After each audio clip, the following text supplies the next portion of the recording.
What's going on, everybody? Welcome back to the channel. So, Wisdom of the Sea and Sky, Ho-Oh and Lugia has really shaken up the metagame in Master Ball and tournaments all around.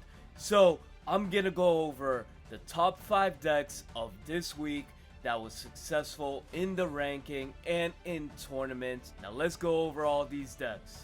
First up, we're gonna start with Magnusone. You know it's not Pokemon Pocket if there's not a Magnusone variant running around. So this deck is really strong. You have your Magnusone core. You know, for those that don't know, you use Magneton to Volt Charge so you can ramp up a bunch of energy and start attacking with Magnezone. This deck is really strong with the inclusion of Sylveon and Find a Friend Eevee, always drawing cards and always finding, Magnezone or Magneton to complete your pieces that you're missing. And they're teching the Oricoro. Oricoro is really good, regardless, to safeguard yourself around any EX Pokemon. And then afterwards, the big changes to this deck is Silver. Silver is the meta-changing card that is always... Actually, it's the best card of Wisdom of Sky and Sea and Sky. Then the big change, Elemental Switch, which allows you to keep the Magneton and just keep passing the electric energy to a Magnezone. So you could just do a lot of neat combos with this deck. Next up, we have Charizard EX. So this deck is immortal. Charizard has been good since the beginning of Pokemon Pocket. Charizard will never go away. But anyways, we have Charizard EX Stoke version, basically building up so we could attack with 150 damage.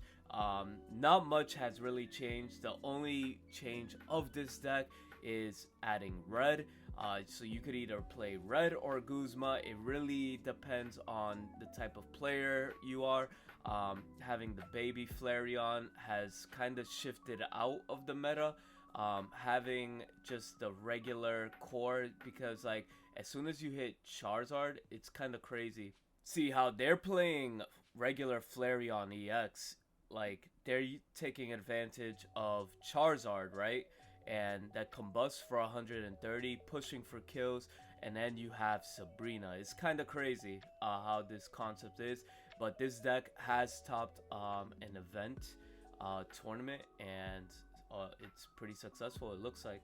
Next up, we have Oricoro, Pichu, Silvally. Pichu makes Silvally so much better. Starting with a baby Pokemon just makes life easier. So ramping up Silvally, you could attack for 100 damage turn 2, and then just adding the silver in this variant, you're basically replacing both Zeraoras for Pichus from the previous build, but this deck is wildly successful as well. Lastly, we have Espeon EX, arguably one of the best decks in the metagame right now. So right now they're playing Find a Friend and the regular Eevee EX, and then we have Baby Sylveon and Baby Espeon. So Baby Sylveon is nice in the mirror match, or just putting high pressure damage, consistent 100 and consistent 130 once you have all your evolutions out on the board. Espeon is so good against Dartina and mainly Charizard EX. That's basically the whole reasoning of running Espeon, Baby Espeon. And then afterwards, you definitely run Silver, Sabrina Cyrus, Red Card, Eevee Bag at 1 and 1 Cape. This deck kind of lives forever, consistent. I would recommend this deck. But yeah, like, comment, and subscribe for more content, and let me know what deck you like the best.